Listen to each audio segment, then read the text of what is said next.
नमस्कार दोस्तों, आपका स्वागत है हमारे YouTube चैनल GRV न्यूज़ में। जैसा कि आप सभी लोग जानते हैं कि इस चैनल पर देश दुनिया की 10 बड़ी और महत्वपूर्ण खबरों की अपडेट सबसे पहले आती है। इसी के साथ चलते हैं सबसे पहली बड़ी खबर की ओर। मोदी सरकार का एक और राहत पैकेज, इन 4 कदमों से मिलेगी इकोनॉमी को बूस्ट। कोरोना संकट के दौरान अर्थव्यवस्था पर असर को देखते हुए मोदी सरकार ने सोमवार को एक और राहत पैकेज का ऐलान किया है। वित्त मंत्री निर्मला सीतारमण ने एक प्रेस कॉन्फ्रेंस में 4 ऐसे कदम का ऐलान किया जिससे अर्थव्यवस्था को तेजी मिलने की उम्मीद है। गौरतलब है कि इस वित्त वर्ष की पहली यानी जून तिमाही में भारत की जीडीपी में करीब 24% की ऐतिहासिक गिरावट आई थी। इसे देखते हुए यह लगातार एक्सपर्ट कह रहे थे कि सरकार को अर्थव्यवस्था में मांग बढ़ाने और उपाय करने होंगे। इससे पहले मई में ही मोदी सरकार करीब 20 लाख करोड़ रुपए के पैकेज का ऐलान कर चुकी है। पीएम मोदी ने खास तौर से रुचि लेते हुए लगातार बैठकें की थी और इकोनॉमी को सहारा देने के लिए 20 लाख करोड़ का पैकेज लाने का ऐलान किया था। नए ऐलान के मुताबिक सरकार ने इकोनॉमी में मांग बढ़ाने के लिए कुल 4 कदम उठाए हैं। पहला, सरकारी कर्मचारियों को LTC के बदले कैश वाउचर। दूसरा, कर्मचारियों को फेस्टिवल एडवांस देना।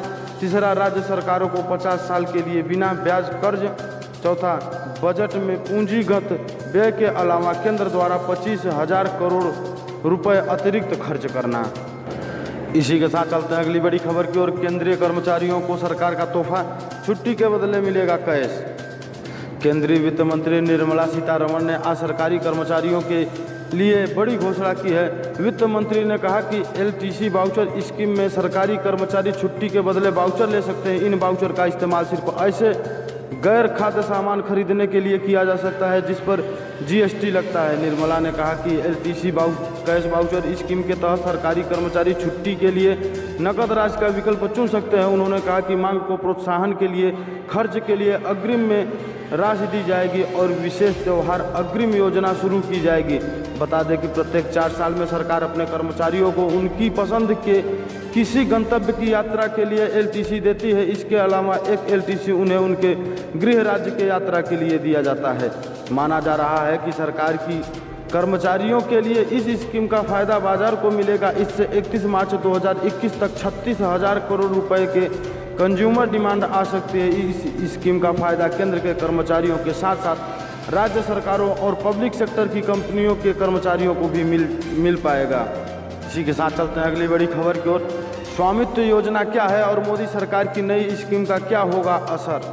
भारत के गाँव में एक बड़ा हिस्सा होता है जिसे आबादी इलाका कहा जाता है। ये वो ज़मीन है जिसके स्वामित्व के कागजात मालिकों के पास नहीं होते हैं। पीढ़ी दर पीढ़ी लोग इसे अपना मानकर हक जताते आए हैं। ऐसी ज़मीन पर मालिकाना हक के लिए काफ़ी झगड़े भी होते हैं, लेकिन आज़ादी के बाद से अलग अलग राज्यों में ऐसी आबादी इलाके में पड़ने वाली ज़मीन का ना तो कभी सर्वे किया गया है और ना ही इसके लीगल कागज़ तैयार करने की कोई पहल की गई है। राज्यों को इस ज़मीन पर बने घर या प्रॉपर्टी टैक्स भी नहीं मिलता है। हालांकि इसी से मिलती जुलती एक पहल उड़ीसा और तमिलनाडु सरकार ने की थी, लेकिन राष्ट्रीय स्तर पर ऐसी कोई कोशिश अब तक नहीं हुई है थी। ऐसे ही ज़मीन पर बने घरों के मालिकाना हक के लिए भारत सरकार की ओर से एक नई पहल की गई है जिसे स्वामित्व स्कीम का नाम दिया गया है। इस योजना के तहत घर मालिकों को सर्वे के बाद संपत्ति कार्ड दिया जा रहा है। अब लाभार्थी के पास अपने घरों के मालिकाना हक होने का एक कानूनी दस्तावेज होगा। इसी के साथ चलते हैं अगली बड़ी खबर की ओर। राज्यों के बीच GST मुआवजे पर आपसी सहमति नहीं। GST काउंसिलिंग की 42वीं बैठक में भी GST मुआवजे को लेकर राज्यों के बीच कोई सहमति नहीं बन पाई है। फाइनेंस मिनिस्टर निर्मला सीतारमण ने GST काउंसिलिंग की बैठक में यह बताया कि सरकार क्यों कर्ज लेकर राज्यों को GST का मुआवजा नहीं दे सकती। सीतारमण ने कहा, अगर सरकार और कर्ज लेती है तो बारोइंग कास्ट बढ़ जाएगी। सीतारमण ने कहा, अभी तक 12 राज्यों ने केंद्र सरकार के उपायों पर अपनी सहमति जता दी है, लेकिन बाकी राज्यों के बारे में इस मामले में कोई सहमति 12 अक्टूबर की बैठक में नहीं बन पाई है। फाइनेंस मिनिस्टर ने कहा, सेस कलेक्शन इतना पर्याप्त नहीं है कि राज्यों को मुआवजा चुकाया जा सके। यह सब लोग देख सकते हैं कि अब इस मुआवजे की भरपाई बारोइंग के जरिए ही की जा सकती है। सीतारमण ने कहा, जिन मुद्दों पर पहले से मतभेद था उन पर सहमति नहीं बन पाई है। GST काउंसिल निश्चित तौर पर सेस कलेक्शन के लिए वक्त बढ़ाने जैसे मामलों पर फैसला ले सकता है। यह बार बार कहा गया है कि फाइनेंस मिनिस्टर ने कहा केंद्र सरकार ने बारोइंग कैलेंडर जारी किया है।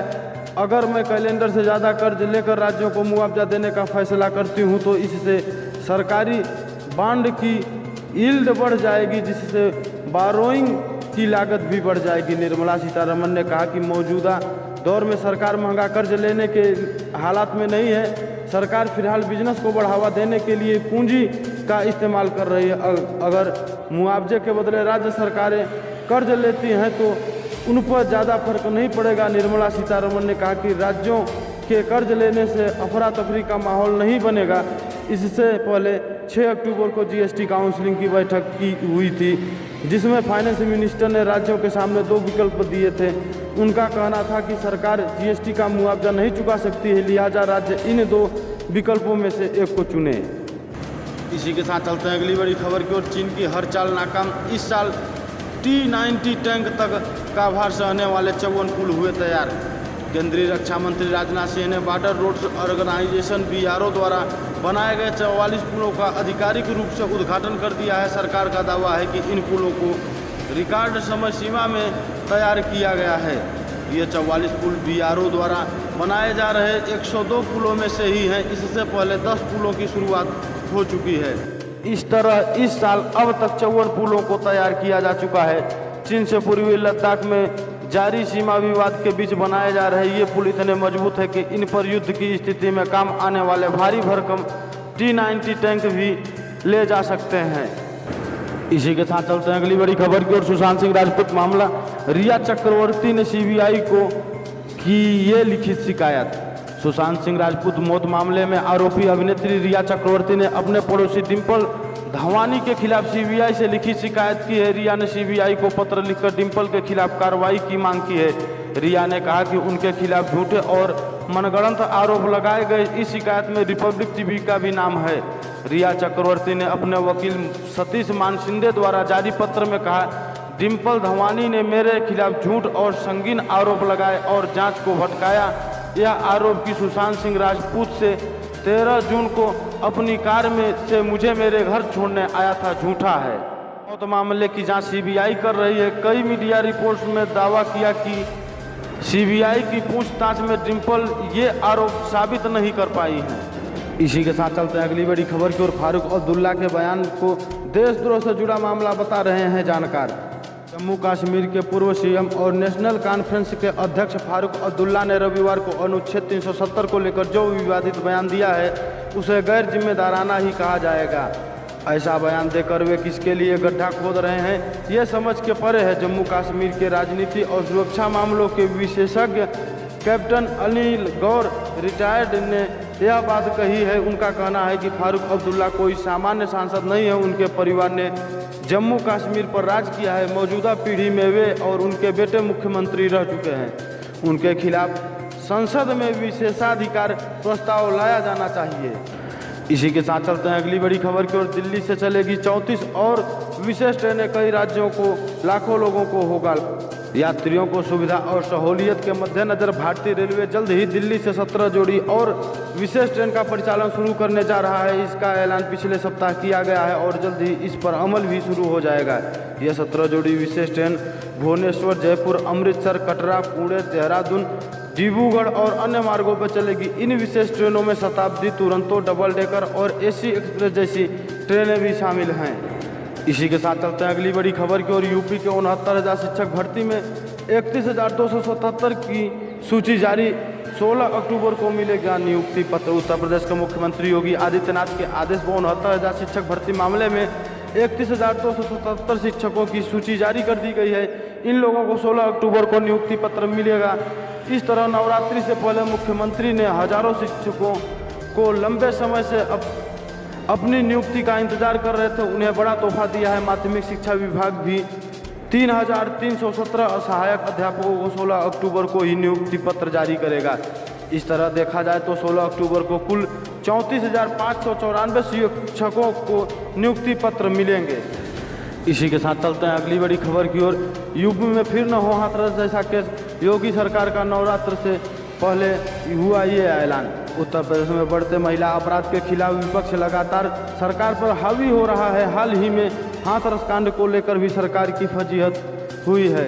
योगी सरकार ने यूपी में महिला अपराध पर लगाम लगाने के लिए कमर कस ली है। नवरात्र से ऐसा ही एक मिशन शुरू होने जा रहा है। इस अभियान को पूरी कार्य योजना तैयार कर ली गई है। पहला चरण मिशन शक्ति होगा, जबकि दूसरा चरण ऑपरेशन शक्ति का नाम होगा। मुख्यमंत्री योगी आदित्यनाथ ने अधिकारियों को निर्देश दिए हैं कि मिशन शक्ति अभियान की शुरुआत शारदीय नवरात्र से पहले वसंतिक नवरात्र तक किया जाए। अभियान के पहले चरण में महिला सुरक्षा और सशक्तिकरण के संबंध में व्यापक जागरूकता कार्यक्रम आयोजन किए जाएंगे। वहीं दूसरे चरण में अभियान को ऑपरेशन के रूप में संचालित किया जाएगा। यहीं पे समाचार समाप्त होता है। इसी प्रकार के समाचार को पाने के लिए इस चैनल को सब्सक्राइब करो, ज़्यादा से ज़्यादा शेयर करें।